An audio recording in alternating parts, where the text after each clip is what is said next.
দুই নম্বরের নিয়ামত হলো হুজুর আপনার উম্মতকে আমি দুনিয়াতে সকলের শেষে পাঠাইছি। আমরা হইলাম এই দুনিয়ার শেষ উম্মত। আমরার পরে পৃথিবীতে আর কোনো নবীও আসবে না, নবীর উম্মতও আসবে না। ঠিক না বেঠিক? এই কারণে কাদিয়ানিরা কাফের, তারা আমরা নবীর শেষ নবী মানে না। ঠিক না বেঠিক? এ কাদিয়ানি কাফের না মুসলমান? আরো জোরে কর। আমরা নবীর পরে নবী নাই, কোরআনের পরে কোরআন নাই, আমরা আর ইসলামের পরে আর কোনো ধর্ম নাই, আমরার পরও পৃথিবীতে আর কোনো উম্মত নাই। ঠিক না বেটি? আমরার নবী হইল শেষ নবী, আমরার ইসলাম হইল শেষ ধর্ম, আমরার কোরআন হইল শেষ কিতাব, আমরা হইলাম শেষ উম্মত। আমরা নবীও শেষ, ইসলামও শেষ, কোরআনও শেষ, আমরাও শেষ। আর কোনো নবী দুনিয়াতে আসবে না, আর কোনো ধর্ম দুনিয়াতে আসবে না, আর কোনো উম্মত দুনিয়াতে আসবে না। জোরে বলেন সুবহানাল্লাহ।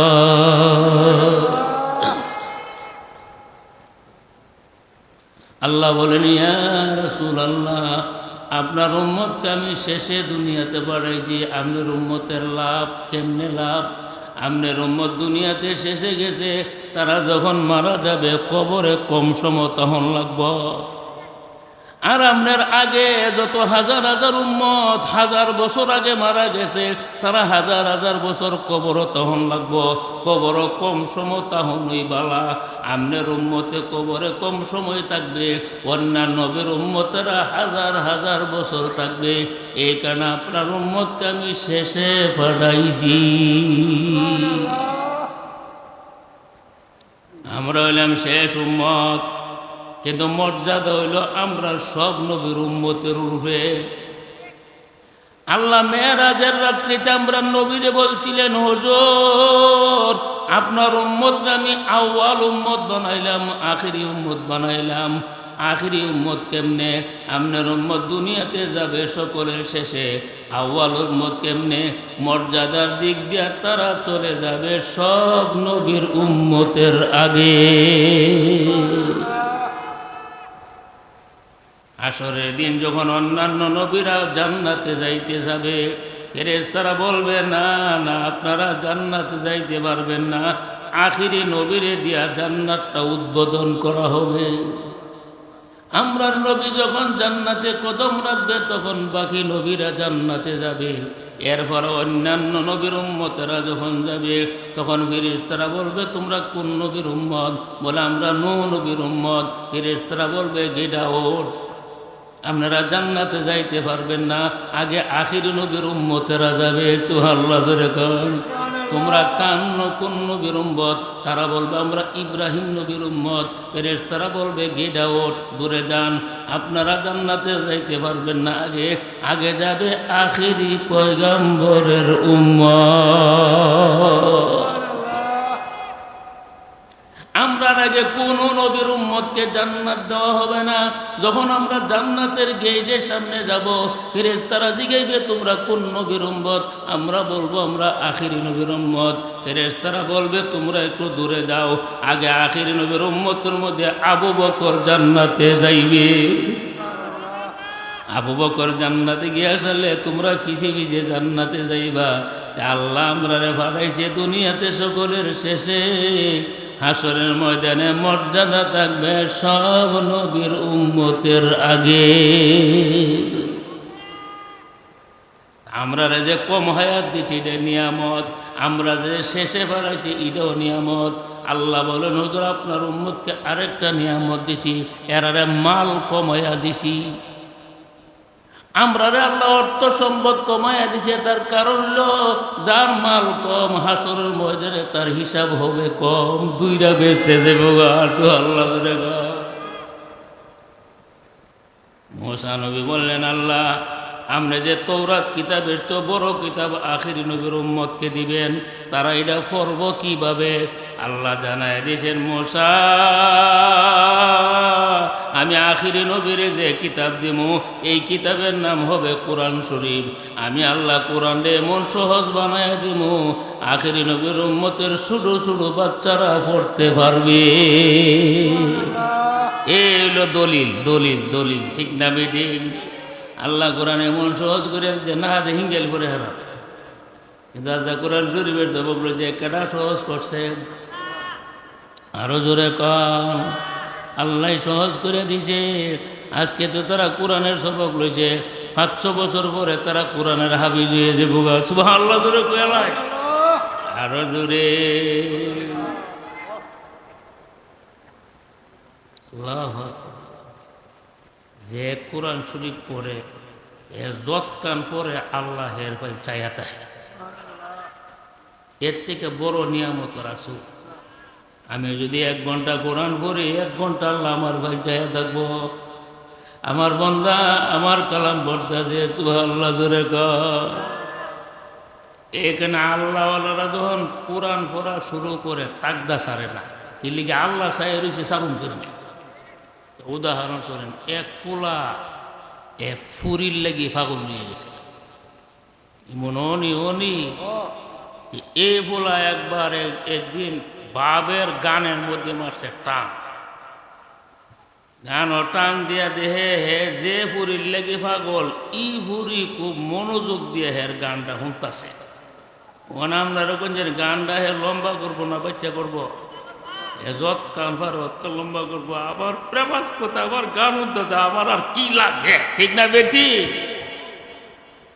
সাধারণ একটা মেয়ে তার গান শোনে গান ছাড়তে রাজি না। আমার আল্লাহ তো সাধারণ না, আল্লাহ তো হলো মহান, ঠিক না বেটি? যেই লোকে কোরআন শরীফ পড়ে, যেই মহিলা কোরআন শরীফ পড়ে, যেই পুরুষে কোরআন শরীফ পড়ে, এ যতক্ষণ কোরআন পড়ে আল্লাহ রহমতের নজরে ছায়া থাকে। এখানে আল্লাহওয়ালারা যখন কোরআন শুরু করে বন্ধ করতে চাই না, ঠিক না বেটি? গতকালকে আমি তফসির করছিলাম, আল্লাহ জ্ঞানী লোক কারে কইছে? বুদ্ধিমান লোকের গুণ হইল 2টা, মনে আছেনি? বুদ্ধিমান লাগে লোকের গুণ কয়টি? 1 নম্বরের গুণ হইল ঈমান, 2 নম্বরের গুণ হইল আমল। এই 2টা গুণ যদি তাকে আল্লাহ আমি সনদ দিয়া দিলাম, হে বুদ্ধিমান। কেরে বুদ্ধিমান? হে চিরকালের জন্য চিরস্থায়ী জান্নাতের মালিক হয়ে গেছে। একটা লোকের ইমান নাই, সে যদি বাংলাদেশের মালিক আল্লাহ কহে ব্যাকলের গড়ের ব্যাকল, সে অস্থায়ী বাংলাদেশের মালিক হয়েছে, ইমান নাই, পরকালে জাহান্নামের মালিক হয়েছে, ঠিক না বিঠিক? আর যেই বেড়াফতের বিকারি 100 জায়গা নাই কিন্তু ইমান আছে, নেক আমল আছে, এই দুনিয়ার 10টার সমান এরিয়া লইয়া জান্নাতের জাগার মালিক হইয়া গেছে। সুবহানাল্লাহ জোরে কর। আমরা মনে করি যারা প্লেন বানাইছে, হেলিকপ্টার বানাইছে, মোবাইল বানাইছে, রকেট বানাইছে, রেলগাড়ি বানাইছে, হেরা হলো বুদ্ধিমান। আল্লাহ কইতে যে গাদার গুরুর গাদা, এখানে অস্থায়ী দুনিয়ার অস্থায়ী শান্তির মালিক হবার লেগে এগুলি বানাইছে। যে বেড়া ইমান আনছে না কেমন করছে, চিরকালের জন্য জান্নাতের রাজবাড়ির মালিক হয়েছে। আল্লাহর কথা ঠিক আছে নিও, আল্লাহর কথাটা বুঝবান, 2টা সব বুঝা সারলে অহন বুঝাইতো। আমরা যে দুনিয়াতে বসবাস করতেছি 50-60 বছর, এটা আখিরাতের হায়াতের তুলনায় এটা কোনো হায়াতই না, ঠিক না বেটি? আখিরাতে যে হায়াতটা দিব এটা এমন লম্বা হইব, কোনোদিন মরণ হইতো না। আমার আল্লাহ যেমন মরবে না, আমরাও মরতাম না। আল্লাহ অনন্ত অসীমকাল আখিরাতে আমরা জীবন চলবে। ওই অনন্তকালের জীবনে যে সুখ শান্তির মালিক হচ্ছে সে হইল বুদ্ধিমান। আর অনন্তকালের জীবনে যে সুখ শান্তির মালিক না হইয়া ক্ষণস্থায়ী জীবনে সুখ শান্তির মালিক হয়েছে, আল্লাহ বলেন সে হলো নির্ভুল।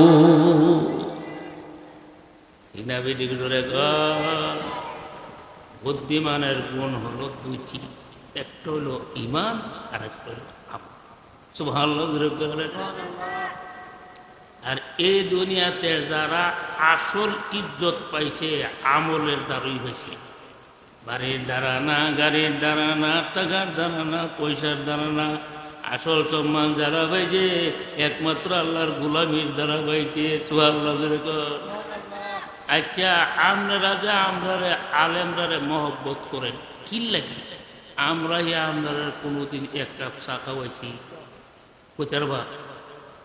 এরপরে আমরা অত আদর করুন কি লিখি? কারণে কই হুজুরানে আমরা থেকে আমল করি বেশি। আর কোন গুণ আমরা আছে? আরো ধরে গান, আমরা আব্দুল কাদের জিলানীরে ভালোবাসি কেন? তিনি ইবাদত করতে বেশি। মঈনুদ্দিন চিশতিরে ভালোবাসি কেন? তিনি আল্লাহর গোলামি করতে বেশি। আলাউদ্দিন সাবিরিরে ভালোবাসি কেন? তিনি আল্লাহর ইবাদত করতে বেশি। ঠিক না বিদিক জোরে গান। শাহজালালরে ভালোবাসি কেন? তিনি আল্লাহর ইবাদত করতে বেশি। যে আল্লাহর ইবাদত করে বেশি মানুষ তারে ভালোবাসে বেশি। জিন্দগি আজবার জিগর বন্দেগি, জিন্দগি আজবার জিগর বন্দেগি, বেবাদত জিন্দগি শর্মিন্দগি, বেবাদত জিন্দগি শর্মিন্দগি। সুবহানাল্লাহ কইলেন না? এবাদতের দ্বারা যে সম্মান বাড়ে একটা উদাহরণ আমি দিই আপনারা সামনে। এক ফুলা রে কথা কইস না বাজান, এই এই তোরা কথা কই থাকছ? এক ফুলা এটা দুষ্ট গাঞ্জা খা, মদ খা, আবার চুরিও করে। এইসব পোলা বান্ডে কিন্তু সমাজের মানুষ ভালো নজরে দেখে। যতটা শুটকাট ওই লাগাইয়া গরুক না কেন মানুষের পুতার নজরে দেখে। এত গগস্ত লাগে আটা বেলা মনে করতে আমি ইজুর বুঝতেছি না না মানুষ দিনা। এই এলাকার এক বড় লোকে জিয়াফত কর, বড় জিয়াফত দেবজ্য করবে। এলাকার শৈশবদার মিটিং করুন না যিনি মিটিং না করলে হেরবার যাবে কই থেকে? সামাজিক একটা রুল আছে না? এইবার শৈশবদার লইয়া বলছে আমি 5টা মহিষ দেবো বইয়া একটা প্রথম পড়াবো, কেমনি করলে ভালো দাওয়াত বলেন। সব সর্দাররা বলছেন আমরা সবাই আমো, তবে ওই যে গাঞ্জা ঘরগুলার আছে না এরা কইলাম দাওয়াত করবো। কারণ গাঞ্জা না মদটা চুরি করে আমরা সমাজবাদী এরা দাওয়াত করলাম। সবাই কইছে জি জি এর দাওয়াত এবার দাওয়াত করবো। এবার তো আমি এর বাড়ির কাছে দিয়ে যেতে খারাপ। যেদিন যে বতিব মানুষ তো যাইতেছে বেটার বাড়ি গাঞ্জা করে গাঞ্জা করা পূজা সদাই যে বতি আমার দাওয়াত দিব, তোরে দাওয়াত দিব, তোর সামাজিকভাবে না করো এসে তোর দাওয়াত তুই গাঞ্জা খাস মদ খাস চুরি। এর মনে মনে একটা কষ্ট লাগছে। এ কতে এই জীবন রাখি আমি কিতাব মহান গা আমি বেরিয়ে যাবো গা। যেদিন মানুষ হইতে এদিন আমি গেলাম এক জায়গা বরিশাল 3 চিল্লা লইয়া চিল্লা চিল্লা লাগায়া মানুষ হয়ে গেছে জায়গা। সুবহানাল্লাহ। এখন শরীরে লম্বা পাঞ্জাবি, ফাগরি, হাতের মধ্যে তসবিহ আর লাঠি, 3 চিল্লা দিয়া আল্লাহর ইবাদত করছে। চেহারাটা নুরানি হইয়া গেছে। 3 মাস ধরে দেহে বাড়ি খায় না।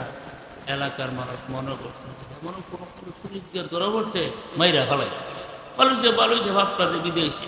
আসলে মাইরা ফেলাইছে না, হ্যাঁ মানুষ হয়ে আইতেছে। কিছু কিছু মানুষ আছে মরলে সমাজের মানুষ খুব খুশি, আল্লাহ যে পাপটারে নিছে। আর কিছু কিছু মানুষ যে মরলে সমাজের সব মানুষ মন জীবন করে অঘটন, মরণে হাসিবে তুমি কাঁদিবে বুব। এমন জীবন বানাও মরলে তুমি হাসবা আর বাকি সবাই থাকবে। মন জীবন করিও না গঠন, মরিলে কাঁদিবে তুমি, হাসিবে ভুবন। এমন যেমন বানায়ও না, মরলে তুমি কান্দবা সবাই হাসবে। এলাকার মানুষ তো আমাদের এলাকাটা ঠান্ডা করছে। এই গাঞ্জা ঘুরটারে কেবা কারা বাইরা হাতে লিখে এলাকা ভাব বিদে 3 চিল্লা পরে পোলাই হাগরি দাড়ি টুপি পাঞ্জাবি তসবি, যেমন আল্লাহর একজন অলি আইয়া নামছে। উনি বলারে কইছিলেন, যে সর্দারে কইছেন গাঞ্জা করে করলাম দাওয়াত করুন, তাই তো না, এই সর্দারের সাথে বলার দেখা দেয়া হয়েছে। বড় সর্দারের আঞ্জাদা দিলে বাজার তোমার বাড়ি কো, তোমার সেরাজা দিয়ে নূর বেরিয়েছে, অল্প বয়সী মনে আল্লাহ বাজার তোমার বাড়ি চিনছে। বলা চাষা এক গাঞ্জা করবে যে দেয়া করতো দাওয়াত দিবার যে না করছিলেন আপনি গাঞ্জা করে নাম শুনছেন, আমি তো ও আল্লাহ ও তুই, আর তুই এমন হলি কেমনে? চাষা আপনারা যেন আয় করছেন আমার দাওয়াত করতেন না, মনে করলেন এই জীবন লাভ নাই, আমি ওপর বরিশাল বুঝি 3 চিল্লা দিয়া মানুষ ওখানে বলা রাস্তাটা গেলে হলো আগে আগে বলা সালাম দেয়, আসসালামু আলাইকুম সালাম। আগে গেলে জুতো দা বেরিত, আগে জাড়া দা বেরিত, ঠিক না? এর আগে হে গুনার সাগরে ডুব দিয়ে রাখছেন, এখন তারা আগে আগে সালাম দেখে হে এবাদতের সাগর ডুব মারছে, ঠিক না? বিডিং ধরে এবাদতের দ্বারা মর্যাদা বাড়ে না কমে? হ্যাঁ, ওহন এলাকার জিয়াফত করলে ওগুলো ওই বলার আগে দাওয়াত করবে, সেরে করলে ফাঁক পাওয়া যাবে না। সুবহানাল্লাহ, এর সকলের আগে হেরে দাওয়াত করলে কেন হগুলি দাওয়াত করে ফাঁক ফানা তো এই গুলারে দাওয়াত দিলে হের যদি টাকা হয় তারও তোর যে হতো বরকতি যে হতো কবুল এবারটা ডাইরি রাখছে দাওয়াতে ভাব আগে যারা দাবাই দিচ্ছে এইগুলো আর হনবরের দাওয়াতে জিন্দেগি আজবার দেখল বন্দেগি, জিন্দগি আজবার দেখল বন্দেগি, বেবাদর জিন্দগি শর্মিন্দগি, বেবাদর জিন্দগি শর্মিন্দগি। সুবহানাল্লাহ বলেন। যে আবাদতের মধ্যে বন্দিগি আছে, আবাদত আছে, এই জীবনটা হইল সম্মানের জীবন, ঠিক না বেঠি? তাহলে বুদ্ধিমানের গুণ হইল 2টি, ঈমান আর নেক। আল্লাহ খুব বুদ্ধিমান যারা হেরা আমি আল্লাহর কাছে 4টি দোয়া করে, করি 4টি দোয়া করে। 1 নম্বর, রব্বানা মা খালাকতা হাযা বাতিলা। বুদ্ধিমানরা আমার সৃষ্টি জগৎ প্রাণী নিয়ে তারা গবেষণা করে, চিন্তা করে, ভাবনা করে, কইরা তারা সিদ্ধান্ত দেয় আল্লাহ তুমি যা কিছু সৃষ্টি করছো একটাও তুমি বেকার সৃষ্টি করছো না, প্রত্যেকটি জিনিস তুমি কাজের জন্য সৃষ্টি করছো। সুবহানাল্লাহ জোরে গেলাম। রব্বানা মা খালাকতা হাযা বাতিলা। সুবহানাল্লাহ। ওই যে দুর্বাড়ি আছে না, দুর্বাড়ি এগুলো একটা কাজের জন্য সৃষ্টি করছে। ওখানে না আপনারা রোগ হওয়া মাত্র যেন গিয়া ডাক্তারের কাছে, আজ থেকে 50 বছর আগের কথা কইতেছি, আমরা কৃমি হইলে ফেড তখন আমরার মা আমরা বনজাবরি গাছের রস খাওয়াইছে, খাইছে বলে কৃমি শেষ হয়েছে। বনজাবরি গাছ চিনব, ফার্মেসি যা গিয়া 2-3টা ট্যাবলেট লইয়া। আর যদি কোনো জায়গা কাটতে গেছে গা দূরবা সাবায়া লাগাইয়া বাইন্দা দিয়েছে, 1 ঘন্টা ভরবার হয়েছে, শুকাই গেছে। ঠিক আছে নি? আমরা নবী যে উহুদের ময়দানে আহত হয়েছিল, জখম ছিল, এই জখমের চিকিৎসাই কোনো ডাক্তারে করছিল? নবীর মেয়ে ফাতেমা রাদিয়াল্লাহু তাআলা না পুরান শাড়ি আছে না, শাড়ি ফুইরা শালি করছে, এই শালি দিয়া নবীর জখমের চিকিৎসা করছে। বুখারী শরীফের হাদিস। যা কিছু দেখেন সবগুলো আল্লাহ কোনো না কোনো কাজের জন্য সৃষ্টি করছে। ও কাজে আল্লাহ একটা জিনিসও সৃষ্টি করেন নাই। সুবহানাল্লাহ জোরে কর, আরো জোরে। এক বেড়া টয়লেটের মধ্যে গিয়া আল্লাহ যে সব জিনিস কাজের লাগি বানাইলো, টয়লেটের কিরাড়ি কোন কামো লাগলো? লেট্রিনের মধ্যে গিয়া এই চিন্তা ফিকির করতেছে, আল্লাহ টয়লেটের কিরাড়িও আমি উপকারের লাগে। তখন যে চিন্তা করছেন এর শহর মধ্যে হচ্ছে রোগ, অনেক ডাক্তার দেখাচ্ছে এর শহর রোগ আর ভালো গেছে একজন আল্লাহওয়ালার বুজুর্গর কাছে, হুজুর আমার সহ এমন অসিনা বেমারে ধরছে, এ পর্যন্ত ওষুধে কাম হইতেছে না, আমি তো হুজুর বাঁচতাম না, মরে গেলাম। হুজুরে বলে তুই একটা কাম কর, তোর লেট্রিন চিনি বলে আছে, লেট্রিন থেকে কতগুলো কিরা উড়াইয়া পানি দিয়া দইয়া খোলা থয়া চলাইয়া বাজে লেগে ওটা শালি হইলে এই শালিরা সহ লাগাবে, দেখবে রোগ ভালো হয়েছে। একবার আমার হি যাত্রাটা নেমন দিতেছে, ও যে লেট্রিন ফন্ডিতি করছিলাম, আল্লাহর সৃষ্টির ব্যাপারে ফন্ডিতি করিনি। এক ফন্ডিতে বট গাছের তলে গিয়া দুপুরেলা শুইছে, শুয়া আল্লাহর কাম আমার কাছে পছন্দ লাগে। বুঝলে পছন্দ লাগবো কেমনে? তাইনের কামের কোনো নিয়ম শৃঙ্খলা ঠিক আছে, আল্লাহর পিতাছে। আর একজনের কি হয়েছে, অত বড় বট গাছটা, ইটার মধ্যে ছোট্ট ছোট্ট বট, আর লাউ গাছ আর শালহম্বা গাছ, এটা ডুগার মধ্যে 5 কেজি ওজনের শালহম্বা। আসলে বট গাছের মধ্যে দিবার কাম আছেন লাউ, আর লাউ গাছের মধ্যে দিবার কাম আছেন বট। তাহলে গাছের সাথে বনলো, আল্লাহর কাম কোনো পছন্দে না? ওজুল্লাহ দিল আল্লাহর ব্যাপার আম্মা, আল্লাহর ব্যাপারে সমালোচনা করতে সমালোচনা করো তো সহজ। আমি একদিন রিক্সা করছি, এক রিক্সাওয়ালা বেটা ডক্টর ইউনূসকে বক্তাছে, হে যে রাষ্ট্রটা চালাইতেছে এমনি এমনি রাষ্ট্র চালা, এবারে রিক্সা চালা, এবারে দুর্দশা দেখা ডক্টর ইউনূসে, যে বেটারে সারা বিশ্বের মানুষ সম্মান করে, ঠিক না বেটি? সমালোচনা করুন সহজ, এই বেটার মতন হওয়া কঠিন, ঠিক না বেটি? বট গাছ যদি শাল কুমড়া দিত, গাছ অনুযায়ী ফলটা ঠিক আছে, আর শাল কুমড়ার মধ্যে গাছের মধ্যে যদি বট দিত তাহলে গাছ অনুযায়ী ঠিক আছে। এই কথা করে যে আকুছে না, একটা বট সিরা পড়ছে এর মুখ, অনেক ও আল্লাহ ও দয়াল মাবুদ, আজকে যদি বট না হয়ে শাল কুমড়া হইতো আমি কবরও যাওয়ান লাগলো। মাবুদ আমি কবরও যাওয়ার লাগলো, জানলা যদি আমার না হবতো নাক সিদ্ধা গেলে কবরও যাওয়ার লাগবো। মাবুদ তুমি যে বন্টন করছো ইটুই ঠিক, কারণ বট গাছের তলে দা কত প্রাণী যাইব, বট গাছের তলে দা মানুষ যাইব, বট গাছের তলে দা ঘোড়া যাইব, বট গাছের তলে দা গরু যাইব, যদি বড় বড় ফল দে সিরা বরে প্রাণী মারা যাইব, ঠিক না বেটি?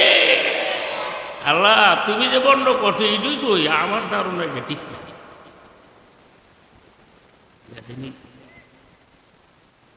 হে বাড়িতে এসে আয়া লেট্রিন থেকে 8-10টা কিরা, ওনার গ্রিন আইলে চলবো, রূপ বলো হাত জানি ভালো লাগে না তো, 8-10টা কিরা উড়াইছে, উড়াইয়া কিরা ডেরে পানি দেয়া গোসল করেছে, করছি চাপ করে হোলাত পালাইয়া পাকছে, যদি ফেসছে বলে কালিয়েছে।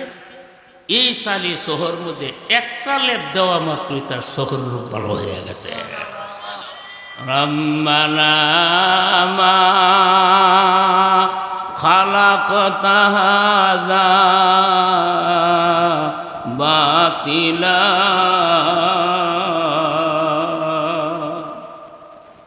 বুদ্ধিমান যারা তারা বলে মাবুদ তুমি যা কিছু বানাইছো কাজের লেগে বানাইছো, বেহুদা তুমি একটা জিনিসও বানাইছো না। সুবহানাল্লাহ জোরে গলায়। সুবহানাকা ফাকিনা আযাবান নার। আল্লাহ, বেহুদা জিনিস বানানি থেকে তুমি পবিত্র। মাবুদ, জাহান্নামের আগুন থেকে আমরা তুমি বাঁচাও। সুবহানাল্লাহ। বুদ্ধিমানরা শেষ স্বার্থে উঠতে আল্লাহর কাছে কান্দে, আল্লাহ দুজুগের আগুন দিয়া জ্বালাই, আগুন দিয়া জ্বালাইলে সহ্য করতে পারবে। দুজুগের আগুন আসেনি। আর জোরে গর ইয়া আইয়ুহাল্লাযীনা আমানু কু আনফুসাকুম ওয়া আহলিকুম নারা। আল্লাহ বলেন, এই ইমানদারের দল, তোরা নিজেরাও দুজক থেকে বাঁচ, তোরার সন্তানগুলিরও দুজক থেকে বাঁচা। আল্লাহ কিন্তু দুজক থেকে বাঁচবার কথা কইছি, বুঝিনি? এবং যে জীবুত আছে বউ বাচ্চা এরারও বাঁচা। বাঁচান কেমনে?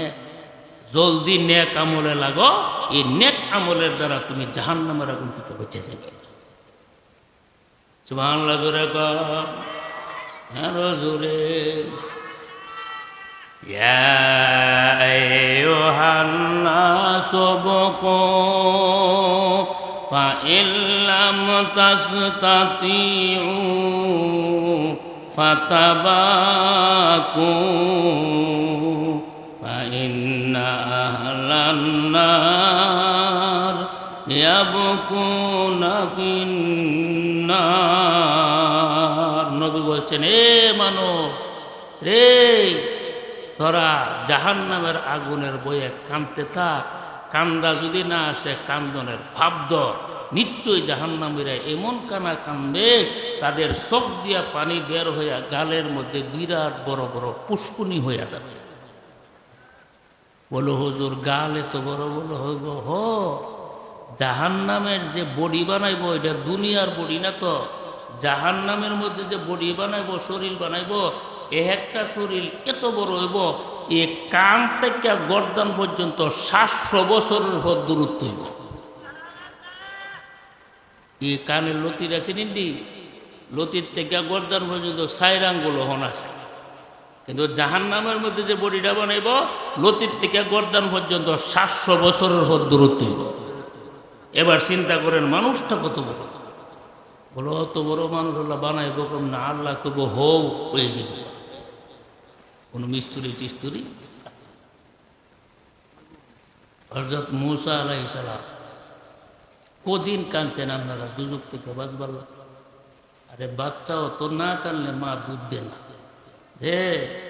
জাহান্নামের আগুন থেকে বাঁচবার লেগে আল্লাহর কাছে কান্নাকাটি করে। দুজক কইলাম আছে, দুজকরে যদি কেউ বিশ্বাস না করে তার ঈমান থাকবে না, ঠিক না বেটি? হযরত মূসা কালিমুল্লাহ উনি তুর পাহাড়ে যাবে আল্লাহর সাথে কথা বলার জন্য। সুবহানাল্লাহ। দেখে রাস্তার মধ্যে একটা পাথর কাঁদতে আছে। মূসা নবী আশ্চর্য হয়ে গেলেন। আরে পাথরটা এইভাবে কেড়ে কাঁদতেছে, কি বেতা তার জানি। মূসা নবী পাথরটার কাছে গেলেন, গিয়ে বললেন, পাথর তুই কেড়ে কান্দস, তোর কি সমস্যা আমারে কস না। সঙ্গে সঙ্গে পাথরের জবান খুলিয়া গেছে। পাথর বলেন, হুজুর আমি জাহান্নামের আগুনের ভয়ে কাঁদতে আছি, কারণ আল্লাহর সিদ্ধান্ত হলো জাহান্নামের লাগতে হবে মানুষ আর পাথর।